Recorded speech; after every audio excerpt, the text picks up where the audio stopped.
Alors, on se retrouve du coup pour cette troisième petite conférence qui a pour objectif de vous parler de la lettre de motivation. Bon, pour ceux qui ne me connaissent pas encore, moi je suis Mégane Piette, la directrice de Prépa Vésal, et du coup c'est avec moi qu'on parle surtout Parcoursup. Hop, désolé, petit souci de caméra. Donc, pour remettre les choses dans l'ordre, il y a une période importante actuellement sur Parcoursup, c'est celle où il va falloir faire vos vœux et compléter votre dossier scolaire. Alors, pour compléter le dossier scolaire, vous avez jusqu'au 1er avril. Euh, voilà, ça vous laisse un petit peu de temps. Et puis, pour ce qui est des vœux, il faut quand même voilà, anticiper et avoir toutes les bonnes informations en tête. On avait déjà du coup fait quelques petites conférences, donc la présentation de la L1 SPS, et puis on a beaucoup parlé lors de la dernière conférence des vœux Parcoursup, très important avec toutes les subtilités liées à Strasbourg. Je vais pas y revenir aujourd'hui, mais ces conférences sont en replay sur la chaîne YouTube. Aujourd'hui, on va s'attarder à la lettre de motivation. Et puis ensuite, il y aura encore une série de petites conférences pour le reste des étapes Parcoursup parce que c'est pas encore terminé, ce n'est que le début. Du coup, pour rappel, sur notre chaîne YouTube, donc sur YouTube, vous tapez Prépa Vésal, vous avez notre chaîne et vous avez déjà les deux replays des mini-conférences. La deuxième est très importante, comme dit, puisqu'on évoquait les 11 parcours de la L1 SPS, on évoquait aussi toutes les subtilités liées à Strasbourg et qui peuvent du coup être importantes lors de la réalisation de vos lettres de motivation. Donc n'hésitez pas à aller y jeter un petit coup d'œil dès que vous aurez un moment. Deuxième chose, c'est que notre équipe pédagogique a réalisé 11 vidéos qui correspondent, enfin alors 10 pour le coup, puisque vous allez voir qu'il y a deux parcours qui sont les mêmes. Mais en tout cas, à présenter les 11 parcours de la L1 SPS. Elles sont à jour depuis cette année, les vidéos. Voilà, ça contient l'exactitude de ce qui va se passer pour vous à la fac. Sauf si, évidemment, en septembre, ils décident de changer toutes les modalités. Mais ça m'étonnerait beaucoup. Donc, ça peut fortement vous aider pour faire un choix, puisque vous allez faire plusieurs vœux pour plusieurs parcours. Après, vous allez potentiellement en accepter, enfin, pour qu'il n'en reste qu'un seul à la fin. Du coup, ces petites vidéos contiennent vraiment toutes les modalités d'évaluation, d'apprentissage, de chacune des matières, du coup, de tous les parcours de la L1 SPS. Et dernière petite chose, vous avez aussi notre guide pour ceux qui ne l'ont pas encore. Vous pouvez en faire la demande ici. Pour les premières, enfin pour les terminales plutôt qui sont déjà à prépa Vésal, ce sera mis en ligne rapidement sur l'espace prépa. Donc pas besoin d'en faire la demande, je vous le donnerai. Pour les autres, voilà, n'hésitez pas à en faire la demande, on vous l'enverra dans la foulée. Alors, la lettre de motivation, elle est importante. Pourquoi? Et pas toujours. C'est-à-dire que, pourquoi il n'y a que 10 vidéos de parcours? Parce qu'en fait, le parcours Plurisciences et le parcours Sciences de la Terre, c'est le même parcours. C'est deux noms différents parce que c'est deux parcours différents. Et ça sera différent au niveau de la licence L2, L3. Mais pour ce qui est de la L1 SPS, il s'agit du même parcours. Les étudiants sont mutualisés à la fac. Voilà, c'est pour ça qu'il n'y a que 10 vidéos sur 11. Du coup, je reviens à ma lettre de motivation. À savoir qu'à Strasbourg, elle n'est pas toujours obligatoire. Des fois, il n'y a rien d'indiqué, c'est qu'on vous la demande pas. Certains parcours, c'est marqué complémentaire, ça veut dire que c'est libre choix à vous de la faire. Et là, vous avez deux parcours où elle est importante. C'est deux parcours qui sont assez sélectifs et voilà, si elle est importante, voire très importante, c'est qu'on exige de vous de savoir pourquoi vous voulez aller dans ce parcours. Quand c'est marqué complémentaire, c'est que par exemple, si vous avez un parcours un peu atypique ou que vous n'avez pas pris la spécialité, mais que vous souhaitez quand même aller dans ce parcours-là, tout ça, il va falloir le justifier. Donc c'est pour ça que la lettre de motivation intervient. Quand elle est très importante, c'est pareil, il y a une sélection qui se fait. Si on n'a pas forcément toutes vos notes ou si voilà, il y a des attendus spécifiques dans tel ou tel parcours, c'est aussi pour ça qu'on vous la demande. Donc là, j'ai récapitulé tout ce qui concerne Strasbourg, donc pour les 11 parcours. Pour ce qui est des lettres de motivation des autres académies, c'est important de le mentionner parce que vous êtes beaucoup à faire des choix aussi hors académie. Donc voilà, vous savez maintenant que pour Reims, elle est importante à très importante pour chacun des parcours. Attention, à Reims, c'est aussi une L1 SPS, mais les parcours valent rien du tout comparé à ce qui se passe à Strasbourg. Il suffit d'avoir 10 de moyenne pour valider, ce qui n'est pas du tout le cas à Strasbourg. Pour Nancy-Metz, ben, il n'y a plus besoin de lettre de motivation. Pour Dijon et Besançon, la lettre de motivation est requise, elle est importante. Et encore une fois, il y a certaines modalités où si on n'a pas vos notes ou s'il y a des parcours spécifiques, alors je dis parcours, mais c'est des mineurs, hein. Nancy-Metz, c'est des mineurs. Dijon-Besançon, c'est des mineurs aussi. Tellement l'habitude de devoir bannir ce mot du langage strasbourgeois que voilà. Mais en tout cas, pour certaines mineures, donc Dijon-Besançon, la lettre de motivation est également importante. Maintenant, on va voir ce qu'il faut mettre dans une lettre de motivation. Donc là, vous pouvez compléter votre dossier jusqu'au 1er avril avec votre lettre. Donc elle est obligatoire si la formation la demande. Vous aurez sur Parcoursup un encart spécifique sur pour écrire votre lettre et le reste, on verra après. Attention à Strasbourg, un vœu égale un parcours égale du coup une lettre de motivation.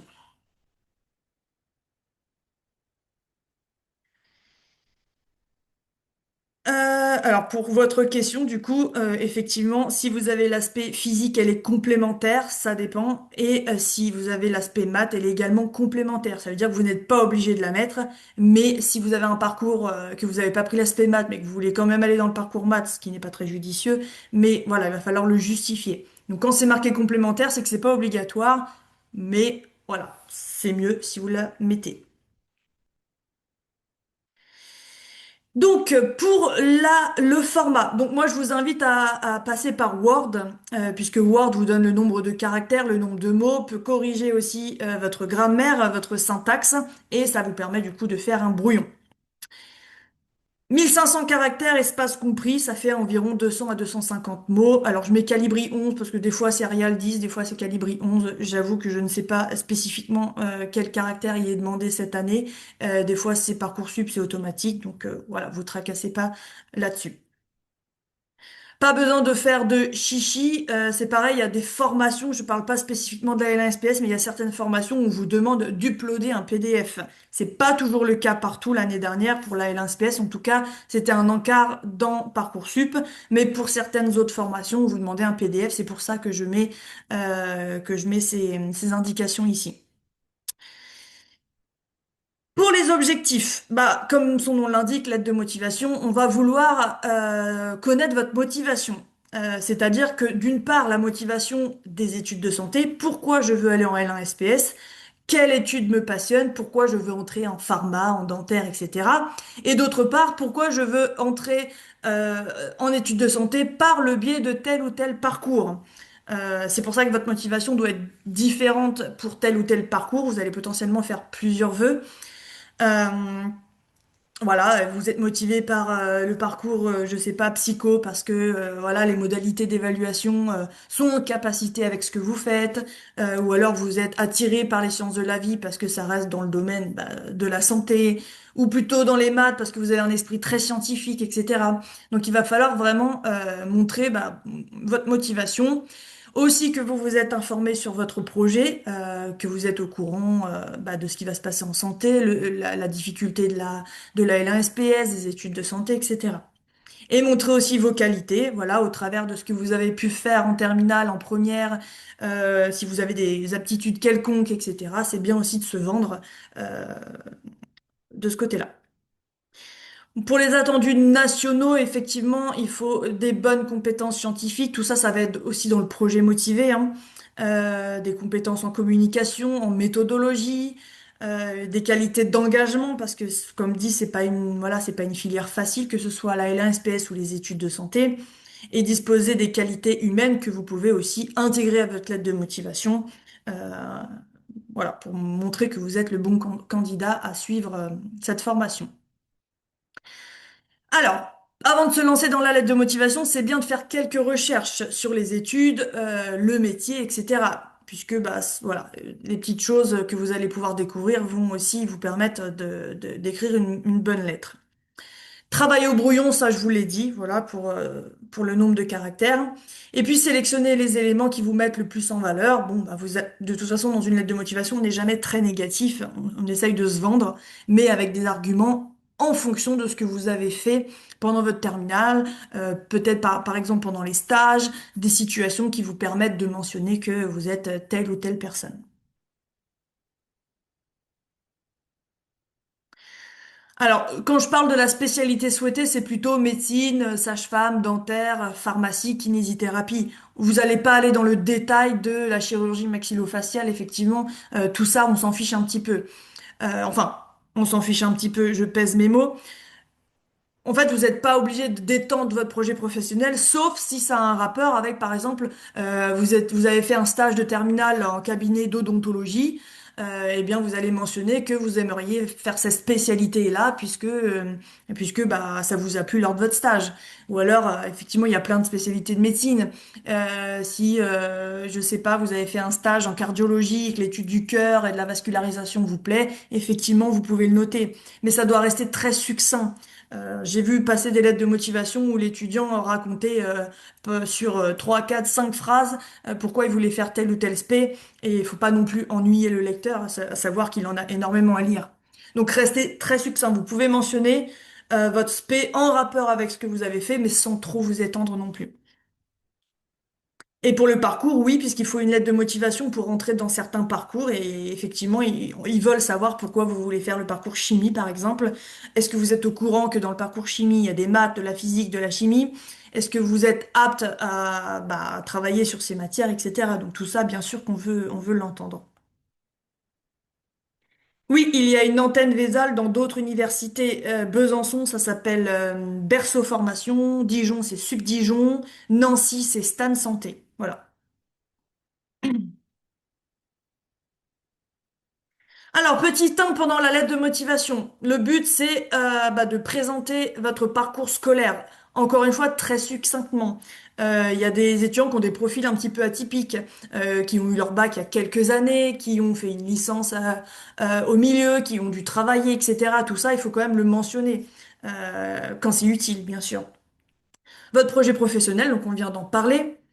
Les formations pour laquelle vous postulez, donc là il s'agit du parcours en L1 SPS ou de la fameuse mineure dans d'autres académies, et pourquoi. Et vos démarches personnelles, ça c'est super important de mettre en avant si vous avez fait des stages. Alors même si vous voulez faire pharmacien et que vous avez fait un stage au Super U, c'est très bien de mentionner, parce que ça montre que bah, vous avez travaillé, que vous avez connu le monde professionnel, que vous avez connu le rapport avec les clients, même si c'est la patientèle au niveau de la santé, ça reste plus ou moins un contact. Tout ce que vous avez pu faire et qui vous a apporté une expérience professionnelle, vous pouvez le mettre. Il en est de même avec les salons, les portes ouvertes. Vous pouvez mentionner que vous avez été aux portes ouvertes de la fac, que vous avez participé au salon l'étudiant, Studirama, etc. Pour vous renseigner sur le métier, et que vous, du coup, en connaissance de cause, bah, voilà, après toutes ces recherches, ça a consolidé votre choix de faire des études de santé, et c'est pourquoi vous postulez aujourd'hui. À Reims, c'est CEPSUP.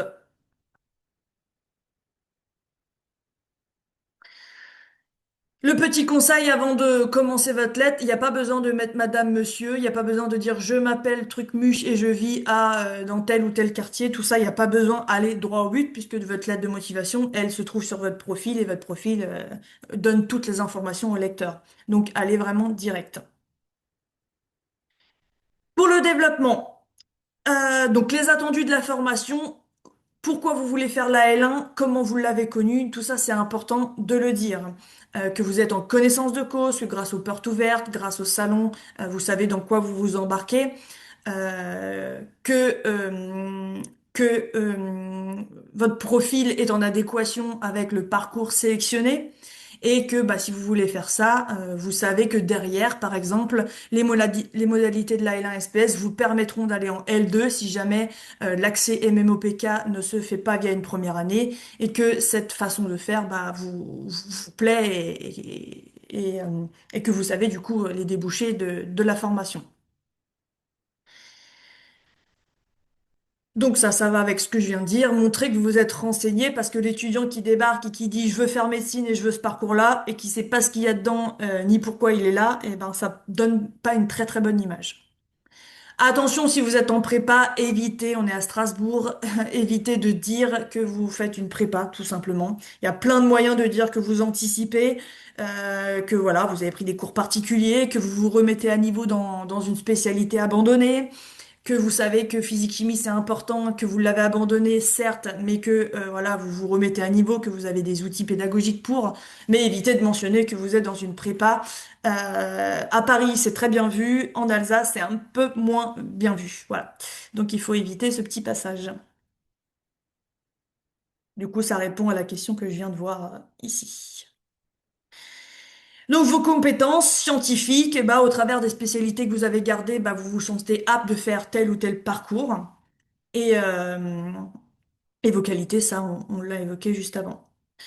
Vos capacités d'implication sur le long terme, alors ça c'est pour tout ce qui concerne une filière spécifique, hein, de ce que vous avez pu faire en extrascolaire, encore une fois vos stages, les petits travaux que vous avez faits, tout ça, ça vous a permis de pouvoir mettre vos compétences sur la table et puis de pouvoir effectivement rebondir là-dessus et puis développer toutes vos qualifications au travers de votre futur métier.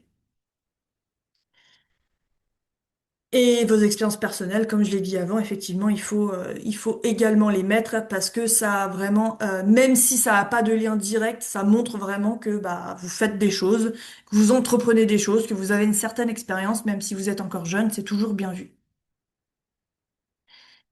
Et pour finir, une petite formule de politesse et ça ira bien. J'ai vu pas mal de lettres qui finissaient par point et c'est tout. Bon, il faut quand même mettre une petite phrase à la fin, hein.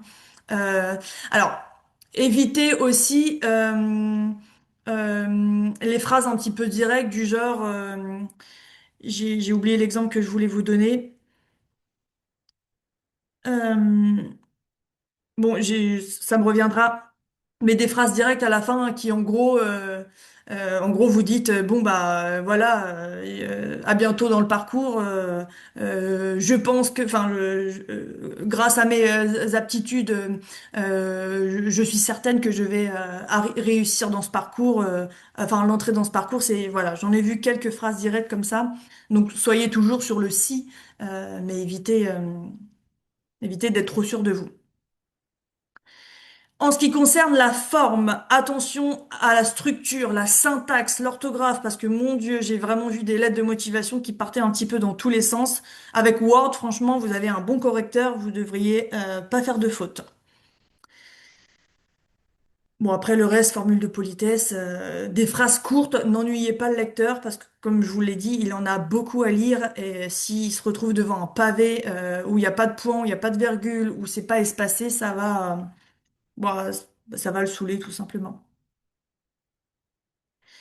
Quelques petits conseils, si vous vous adressez à un lecteur, vous voyez bien sûr, donc des phrases simples, courtes, efficaces.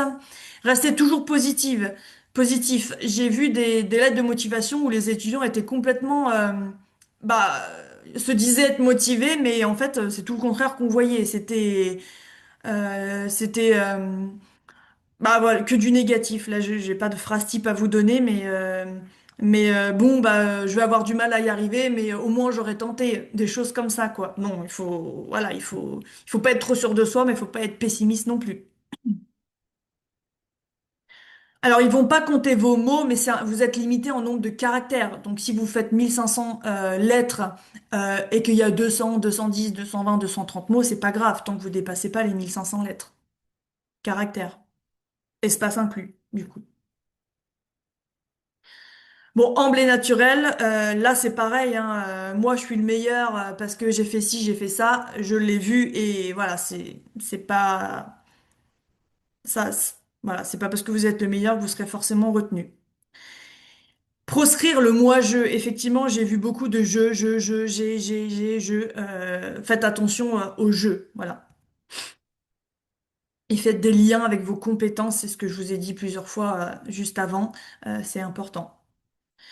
Les bons mots-clés, utilisez les bons mots-clés. Attention à Strasbourg, on ne parle pas de mineur, mais de parcours. On ne parle pas de LAS, mais de L1 SPS. Donc tous ces petits mots-là, ils sont hyper importants parce que ça montre que vous connaissez la réforme de la fac. Surtout que la fac de Strasbourg a été la première avec Reims à ouvrir une L1 SPS. Donc attention à vos mots. Attention aux mots concours qui n'existent pas non plus à Strasbourg, c'est des contrôles continus. Donc parcours et mineur, attention, las, passe, etc. Faites vraiment attention au vocabulaire de Strasbourg. C'est dans la conférence numéro 2 que vous pourrez retrouver toutes les petites subtilités liées à Strasbourg. Parce que si vous faites une lettre de motivation et que vous mettez le mot mineur, alors là, vous êtes sûr qu'elle part à la poubelle et vous avec. Donc vraiment, ils sont très exigeants là-dessus à la fac, ils le disent à la rentrée à chaque fois. C'est leur réforme et il faut surtout pas parler de parcours de mineur. Alors la lettre en PDF, c'est si on vous la demande, vous pouvez la transmettre en PDF. Il y a certaines formations qui vous demandent un fichier PDF. Il y en a d'autres où on vous donne un encart et dans l'encart, vous allez écrire, vous allez faire un copier-coller de votre lettre de motivation.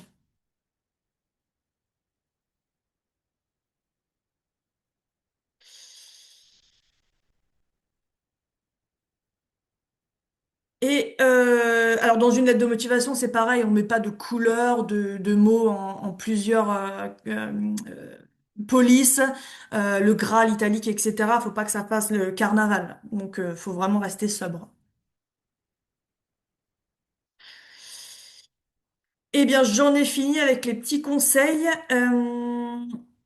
Est-ce qu'il y aurait quelque chose que j'aurais oublié? Je ne pense pas. Donc, trois parties, une petite intro sur vous, d'où vous venez, pourquoi vous voulez faire de la santé, à partir de quel parcours, le petit développement, les expériences personnelles, les qualités, une petite phrase de conclusion, et ce sera tout bon. Alors oui, ça dépend, mais effectivement, faites attention à ChatGPT, hein. Faites très attention à ChatGPT, parce que si c'est des profs de sociaux, je peux vous dire qu'ils passent tout au crible. Le parcours sciences sociales, par exemple, bon, je sais plus, je crois qu'il la demande pas, oui, il la demande en plus. Il la demande, enfin, en sciences sociales. Donc attention, parce qu'effectivement, il passe tout à l'anti-plagiat, au détecteur d'IA, etc. Euh, et puis voilà, si vous voulez faire une fac de lettres, bon là on est en L1 SPS, mais je dis des bêtises, vous avez mis un vœu en fac de lettres et vous faites une, une lettre de motivation rédigée par ChatGPT, je pense pas que vous serez sélectionné. Donc faites vraiment attention à l'intelligence artificielle. Alors, si la lettre de motivation n'est pas obligatoire, faites-en une seulement si vous avez un profil atypique. C'est-à-dire que si on ne vous mentionne nulle part la lettre de motivation, de toute façon, vous n'allez pas pouvoir la téléverser. Vous n'allez pas la faire. Mais si on vous dit que elle est complémentaire et que vous avez un parcours atypique ou que vous devez vous défendre sur un certain point, oui, vous pouvez la faire.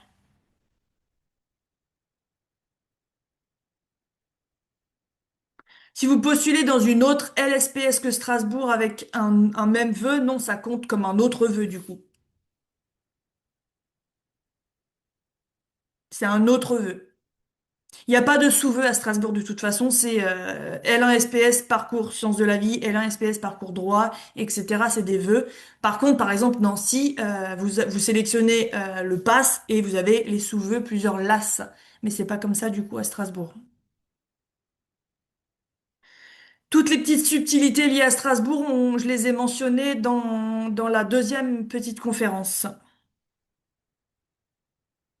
Les subtilités, c'est du genre, c'est des parcours, il n'y a plus de concours, le tronc commun vaut quasiment autant que le parcours, donc il faut pas prendre le parcours à la légère, c'est pas une mineure. Voilà, c'est tout ça, ces petites subtilités. C'est des mots de vocabulaire aussi qui doivent bien être assimilés avant d'écrire des bêtises dans sa lettre. Ça montre que vous connaissez du coup l'AL1 SPS. Du coup, bon, je vous remets la petite frise. De toute façon, vous serez alerté pour les autres conférences. On refera une FAQ avant que vous validiez votre dossier scolaire. Si vous avez d'autres questions, si sur votre dossier, sur la lettre, etc., on refera un petit topo avant la validation des vœux.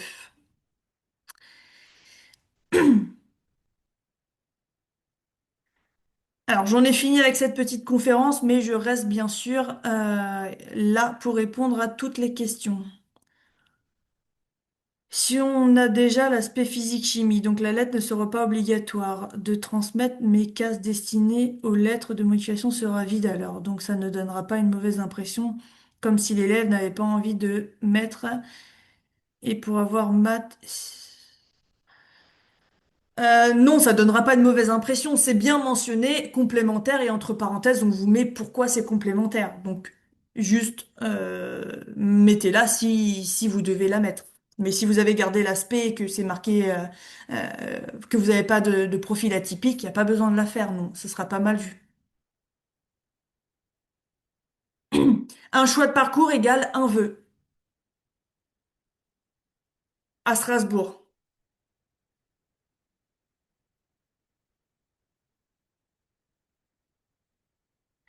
Pour ceux qui ne sont pas inscrits à Vézal, on fait une autre petite immersion le mercredi 25 février. C'est ouvert aux parents d'un côté et aux étudiants de l'autre, c'est-à-dire que les élèves vont faire un mini-cours, vont appliquer ce qu'ils feraient en L1 SPS. Et puis pour les parents, on fait une petite table ronde où on discute aussi avec les parents.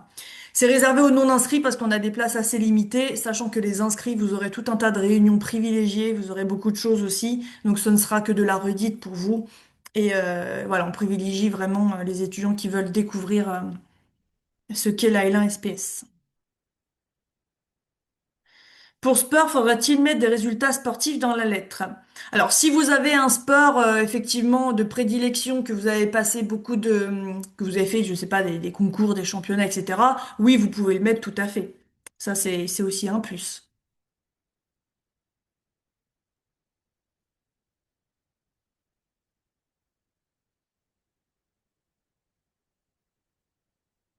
Est-ce que Nancy et Reims sont considérés comme du Hors Academy par rapport au taux d'accès? Oui, tout à fait. Tout ce qui est Hors Strasbourg, c'est du Hors Academy.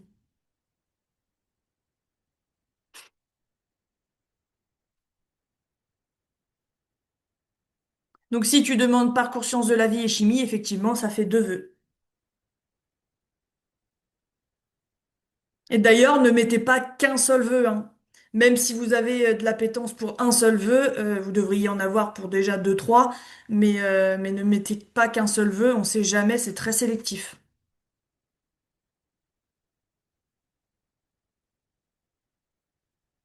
Il n'y a pas de sous-vœu à Strasbourg, c'est ça.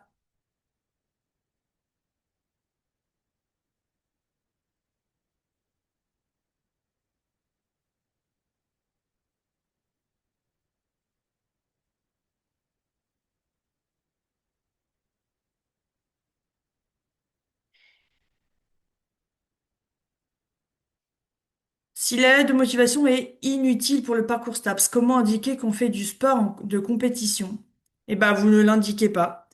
Ou peut-être que dans certaines filières, alors je sais que dans la filière, la licence TAPS est liée, pour ce qui est de la L1 SPS, je ne sais pas, mais dans certaines filières, on vous demande, il y a une petite case caractéristique spécifique où vous pouvez mettre, je sais pas, une vingtaine de caractères.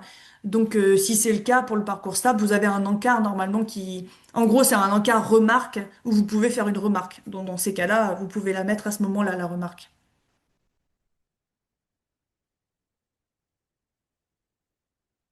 Est-ce que c'est une bonne idée de mentionner les parcours demandés en plus sur... Non, c'est pas une bonne idée, non. Non. Alors, si vous demandez parcours sciences de la vie à Strasbourg et Besançon, ça fait deux vœux du coup. C'est Strasbourg, un vœu, une académie, et Besançon, c'est une autre académie, c'est un autre vœu. Chaque fac, chaque filière, ça équivaut à un vœu.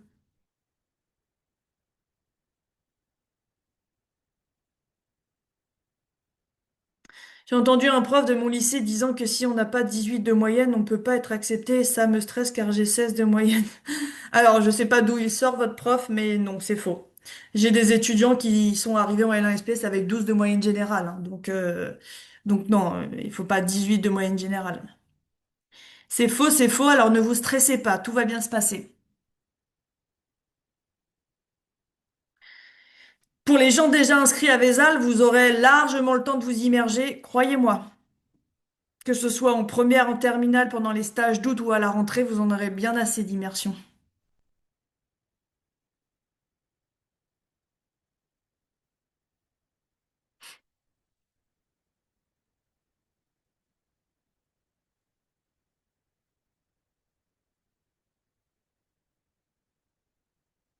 Le schéma de la lettre de motivation, oui, c'est toujours le même pour tout.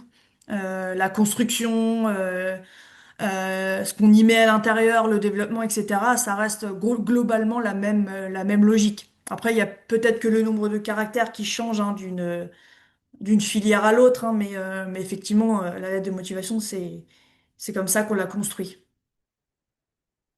Bon, après, pour ce qui est des choses à ne pas mentionner, c'est pareil, hein. Certaines écoles, il est très, très requis de faire une prépa en amont. Donc là, pour le coup, bah, vous allez le mentionner. Donc pour les petites subtilités, évidemment, ça va changer. Mais pour ce qui est du fond et de la structure, ça reste globalement la même chose. Les stages d'août commencent le 3 août. C'est du 3 au 14 ou du 3 au 21 août. Alors, les conditions pour le Heure Academy, bah, il n'y en a pas vraiment. C'est juste que Parcoursup, à Strasbourg en tout cas, prennent 5% d'étudiants Heure Academy. Donc, donc, si vous êtes dans les 5%, si vous avez un très bon dossier scolaire, vous serez potentiellement admis à Strasbourg.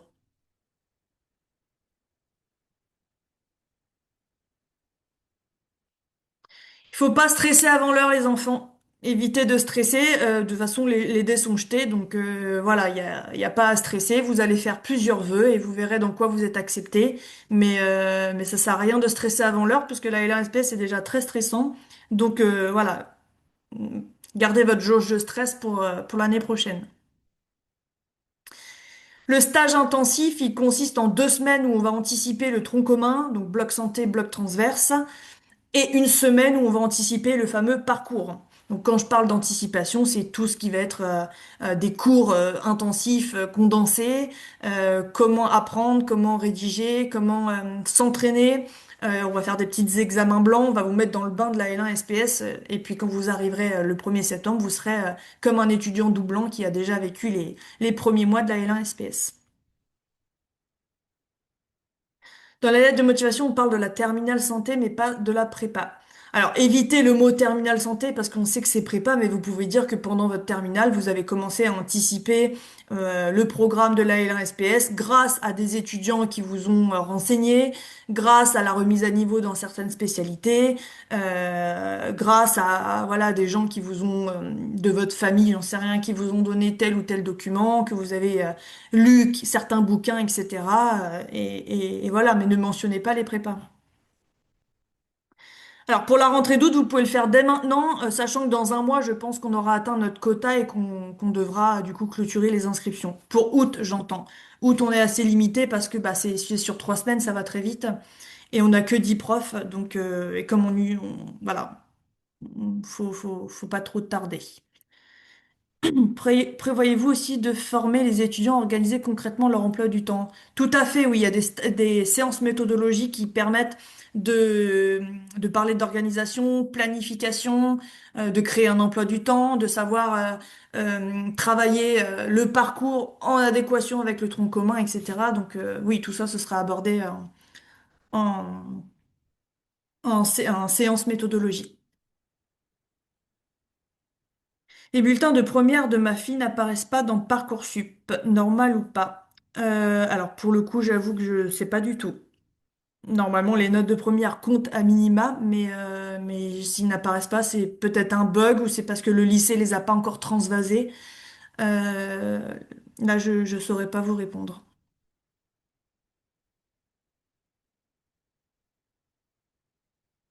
Si on fait un stage en seconde et pas d'autres activités, est-ce que ça passe pour la lettre? Bah, il n'y a pas de ça passe ou ça passe pas. C'est si tu as fait un stage, tu peux le mentionner, ça fera toujours un petit plus. Si t'en as pas fait, ça va pas te rétrograder non plus, t'inquiète pas. Quand c'est écrit rien indiqué pour la démotivation, ça veut dire qu'il ne faut pas faire de lettres. Oui, c'est ça. Ça veut dire que dans Parcoursup, j'ai pas vu à aucun moment quelque chose sur la lettre de motivation. Donc c'est pour ça que il y a rien indiqué. Pour vous inscrire au stage, il faut... alors, si vous êtes déjà inscrit chez nous, il faut m'envoyer un mail. Oui, sinon, il faut passer par le site internet pour vous inscrire tout simplement en tant que nouvel étudiant. Alors, la différence entre stage intensif et stage tremplin, le stage tremplin, c'est 2 semaines d'anticipation du tronc commun et l'intensif, il y a une semaine en plus qui permet d'anticiper le parcours.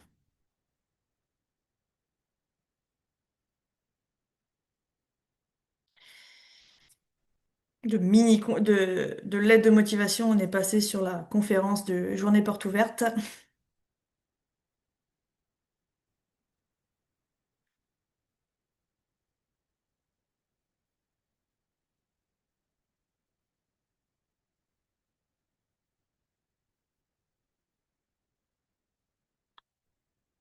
Eh ben, merci à vous. Bonne soirée également.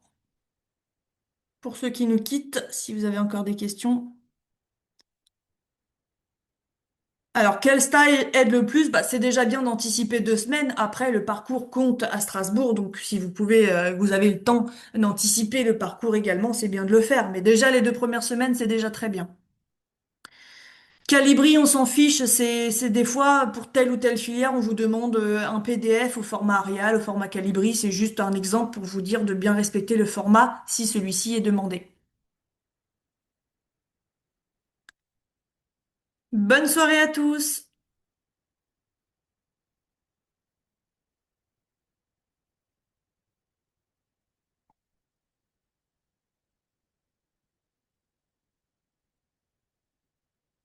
Alors pour ceux qui sont en terminale santé qui veulent faire une L1 SPS, c'est le stage spécifique de la L1 SPS en août et il commence pas le 3 mais il commence, ça doit être du 10 au 21 août. Et c'est une semaine où on finit le tronc commun et une semaine où on attaque le parcours. Donc c'est spécifique, c'est pour les terminales santé, vous n'êtes pas concerné par le tremplin ni intensif, c'est le spécifique terminale santé.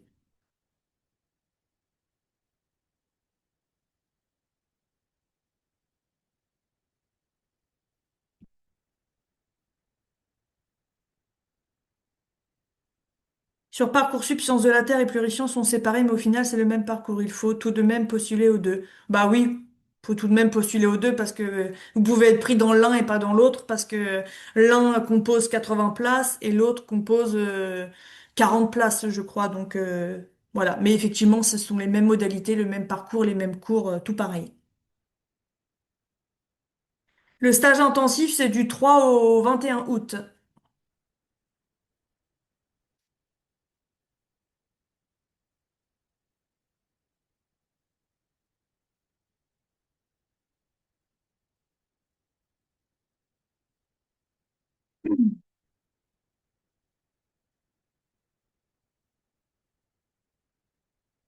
Bonne soirée à vous!